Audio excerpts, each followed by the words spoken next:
Hi guys, today we're going to quickly talk about Russian rudimental drumming, which of course I cover in my new book, Rudimental Grand Tour from Mel Bay. You can get it anywhere Mel Bay books are sold, for the most part. Steve Weiss, Amazon, Mel Bay's website.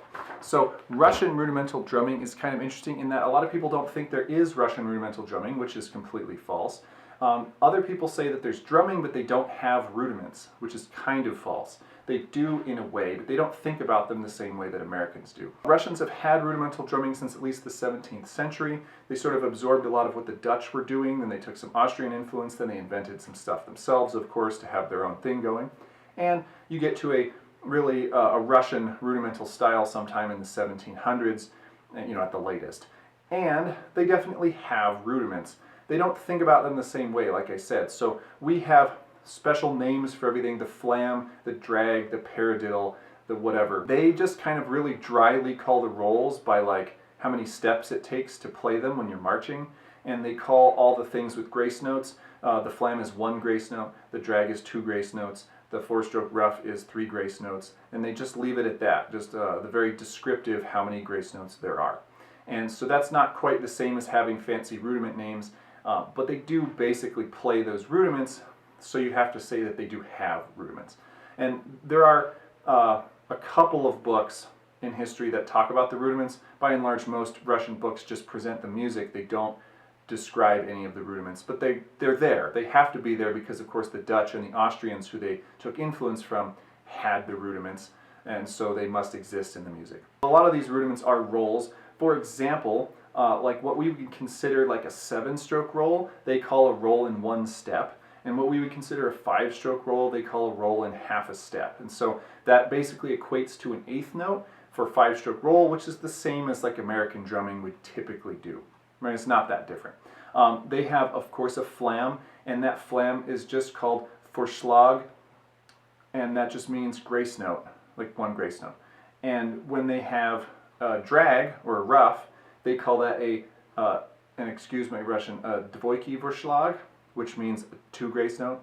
And then when they have something like a 4-stroke rough, they just call that a Vorschlag in Trek note, which means 3 grace notes, more or less. One super interesting parallel that I don't think is connected at all, but it just happens to be the same, like convergent evolution kind of a thing, is that in Russia, they have like I said, 2 grace notes and 1 grace note, right? But they play their drag and their flam exactly the same way today. There's no difference. They are written differently, and that is ignored completely by the players. And they just write them differently out of tradition. The parallel here is that in pipe band drumming, today their drag is sort of like a dead-stroked flam, and of course their flam is a flam. So those are almost the same thing.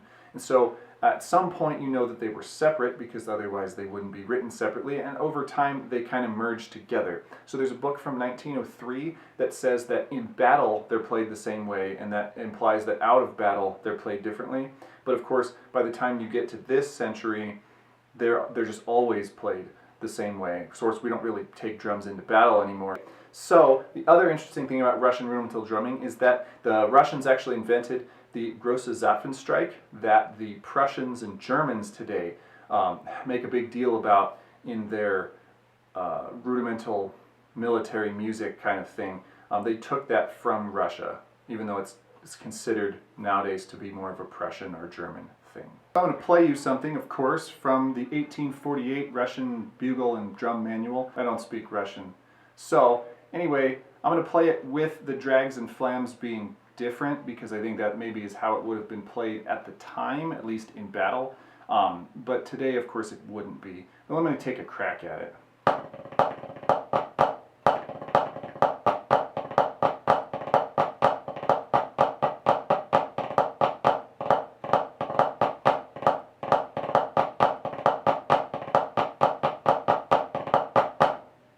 So you can hear there's obviously flams, drags, rolls, and like 4-stroke roughs, although one sticking that I've seen for them is to sort of play a single, a double, and then another single, rather than 4 singles like we would in America. But otherwise, the rudiments are there. It's built almost entirely out of rudiments. There are no non-rudimental phrases in the thing. So to play it more in a modern Russian style, I'm going to play just like a 3-bar phrase, first with the drags and flams being different, and then I'm going to make them the same so you can hear the difference. So here's like a 3-bar phrase with the drags and flams differentiated. And here's with them being the same. So you can see it's almost sort of the same, but I very clearly didn't play any actual like 2 grace note drags. Okay, so that's about everything I know about Russian drumming, which is not that much. There's a little bit more of the history of it and some more pieces of music, and the rudiments are written out in my book, Rudimental Grand Tour, if you want to know more about it. And otherwise, not many people do know about it. So if you're interested in it, you'd be one of the few people outside of Russia, which is kind of cool. So thanks in part for this video to this guy that I kind of know named Dmitry Chugayanov, which I hope I'm not butchering his name too much. He is a sort of Russian music history buff, and he has told me some of these factoids that I now know about it. And he also provided me with some of the old school manuals that I got some of this from. So anyway, that's it for today. Thanks for watching. I'll see you guys next time.